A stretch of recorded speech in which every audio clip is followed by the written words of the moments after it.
Hey, Andre, it seems like you're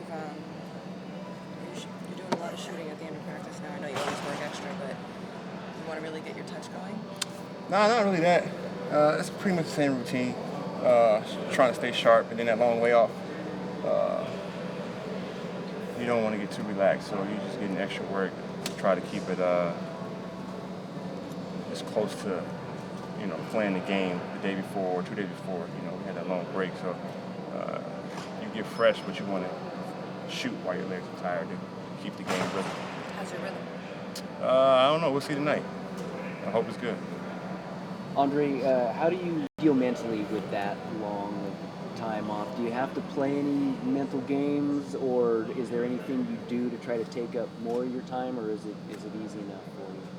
I don't know. This time I was in the gym a lot, just trying to stay focused. I didn't play any mental games, just locked in on the series, was watching their games, trying to see if I can find something to try to exploit come tonight. So kept the same routine, nothing out the ordinary. What did you find that you could exploit? If I found anything yet, we got to see tonight if it'll work. Do you feel like you learned much from watching that series that you didn't already know about the Jazz?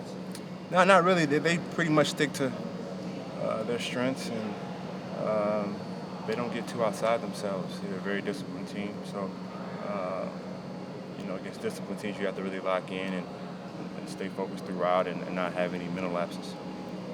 Even though they're disciplined, there are a lot of players where they haven't been to this stage. Do you feel like that's something you can even, I'll use the word exploit, or really have to your advantage?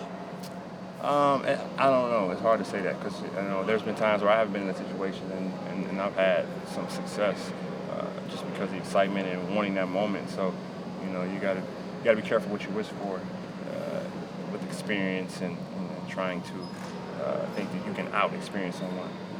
Those guys have just as much confidence in themselves as we do, and they should.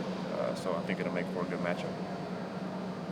How's it going to be against Portland, where they kind of wanted to push the tempo and, get out and run, compared to now you're going against a team who likes to, wind down the shot clock, play a half-court type of offense, really slow the pace of the game down. How's that going to be adjusting to that?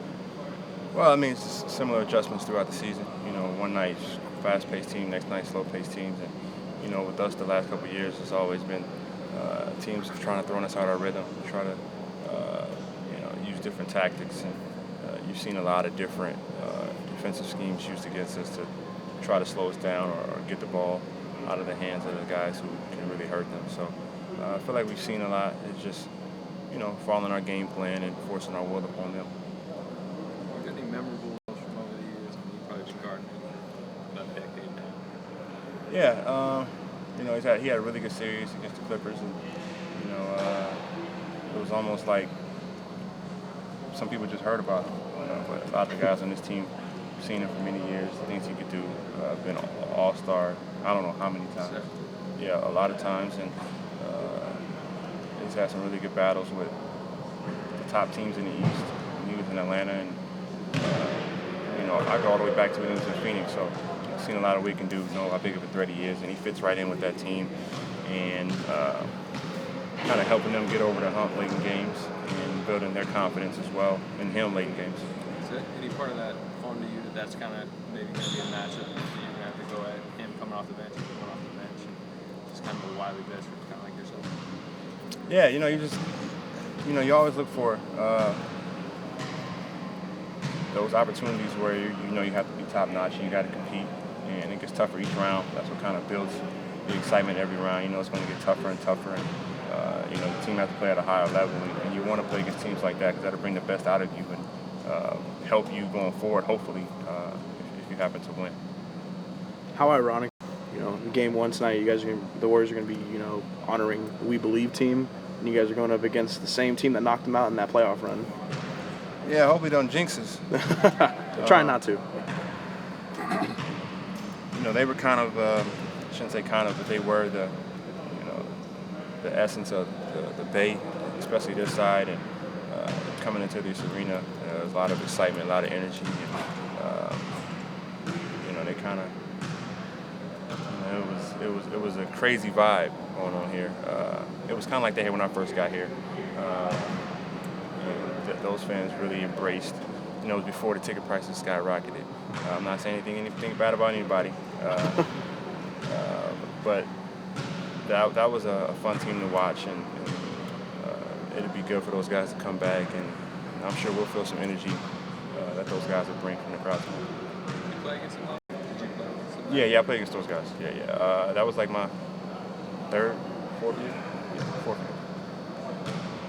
Did you play here in Oracle during that run at all, or did you get them early in the season? I think we were usually around Christmas.